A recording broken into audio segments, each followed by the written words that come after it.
former President Donald Trump protected now Supreme Court Justice Brett Kavanaugh from a full FBI investigation into some allegations that he sexually assaulted two women in his youth. This is according to an investigation led by Democratic Senator Sheldon Whitehouse, which found that both the Trump White House and the FBI had lied to the public and to the Senate about the scope of the investigation it conducted into these allegations by falsely claiming that the FBI had conducted its investigation thoroughly and by the book. Which book? A magazine? I don't know. Turns out that thoroughness was not so. According to White House's report, the investigation was hampered by executive branch delays, reluctance to answer basic questions, and often incomplete answers to those questions.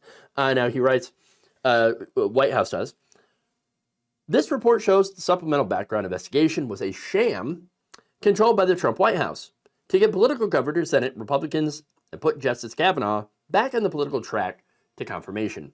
Which, by the way, when these allegations came up, there was a huge polling hit. In fact, there was, even some Republicans that were like, "Oh, I don't know, we're really gonna have to look into this. Gosh, we should do an investigation, okay? And if that investigation clears him, then we can proceed." And of course, that so-called investigation is exactly what happened. At least 8 senators, by the way, cited the FBI's findings that no corroborating evidence had been found to back up the allegations against Kavanaugh when they voted to confirm the justice. So basically, you had Majority Leader Mitch McConnell, or former Majority Leader, I should say, Mitch McConnell, Shelley Moore Capito, former Senator Jeff Flake, Bob Corker, Chuck Grassley, and Suzanne Collins that cited this. Completely BS investigation. So why do I keep saying BS investigation? Let me get into the details, right? So it turns out the investigation only involved a handful of interviews with relevant witnesses while ignoring other potential sources, including Kavanaugh himself. That's weird. You're going to have an investigation and you're not going to question the person you're investigating? Very, very strange.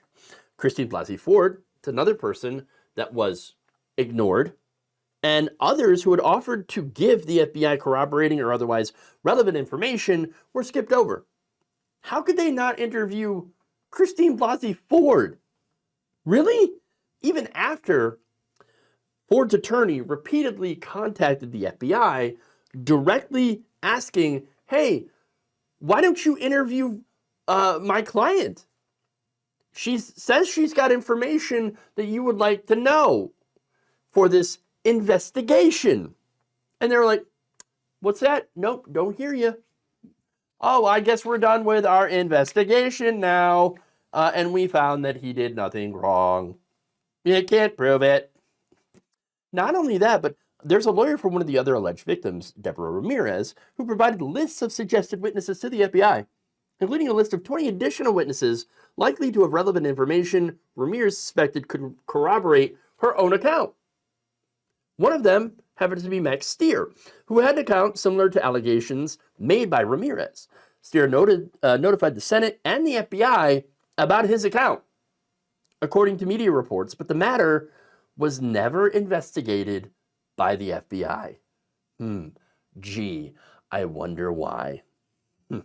Now, of course, at the time, Trump was telling people that the FBI had free rein to investigate the allegation, and he wanted them talking to everybody, but in reality, the White House behind the scenes was pressuring and limiting the FBI in the scope of this investigation.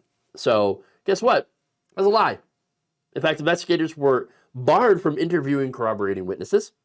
A tip line was set up, but when tips were sent to the White House ignored them. Yes, that's right. They set up a tip line, okay, and said those tips need to be forwarded to the White House. And then the White House was just like, "Tips? What tips? Oh, we don't have no tips here." Yeah. You know what that means to me? It means that they knew that if they followed up on this, they would discover evidence of Kavanaugh's guilt. Now, the thing is, if they actually believed that Kavanaugh was innocent, right, then they would not have ignored those 4,500 tips that were given, nor would they have prevented the FBI from doing a basic amount of background research. Okay? They knew, or at least they suspected that this was true, but it doesn't matter because that was Trump's pick, and that was going to go through no matter what. He had made up his mind. And look, Trump himself is a sexual abuser. That's right, a court found him guilty of sexual abuse. He has to pay his accuser, right, that he had abused, E. Jean Carroll. So I'm not shocked at all, given that Trump is going to defend fellow alleged abusers. That said, maybe a real investigation might have proved that Kavanaugh was innocent. But we'll never know now, will we? That's hanging over his head forever. Not that he or Trump cares, okay? But as I said before, the most damning thing here is that it doesn't matter. Kavanaugh is now going to be in that Supreme Court position for the rest of his life, okay? And he's already used it to devastating effect to strip women of bodily autonomy, okay?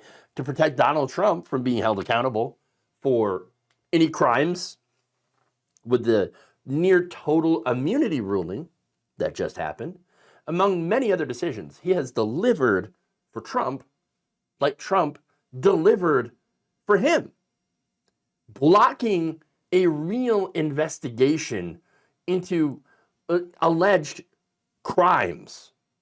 And it's not, by the way, just him that Donald Trump protects. He protects sexual abusers of all stripes, unless they're Democrats, right? For example, you got Rudy Giuliani, Vince McMahon, Steve Bannon, Rob Porter, and John McEntee. All have been accused of sexual harassment or abuse, or in McEntee's case, having certain conversations with minors. Yeah. All these people are close to Donald Trump. So they're never going to get called out. They're never going to get punished. And this is at the same time Donald Trump targets migrants, accusing them of coming in and doing the rapes and the murders and all that stuff, when we know that's not true. And the reason he goes after migrants is because it's easy. They have no money. They have no power. They're not, they can't vote. Okay? And so they've got no way to defend themselves from Trump's allegations. It's a nice little distraction from the people who are actually doing the rapes and the murders and the sexual assaults. And of course, you've got wealthy and powerful people like Trump himself thinking that if you're rich and powerful, you should get away with it. He said during his deposition, in his own case with E. Jean Carroll, that wealthy men have had the ability for the last 1,000,000 years or so, adding fortunately or unfortunately, to do sexual assault. Now, what he didn't say is that that's partly because of men like him, abusers who protect other abusers. That's why things are the way that they are now and have been. And that right there is actually probably the most damning thing about this entire affair. Thank you for watching. If you enjoyed this video, please like, share, subscribe, hit the bell icon in order to get notified whenever a new video is released.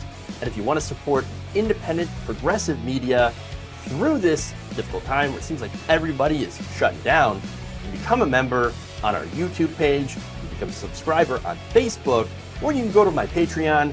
It's patreon.com/Jeff Waldorf. Thank you.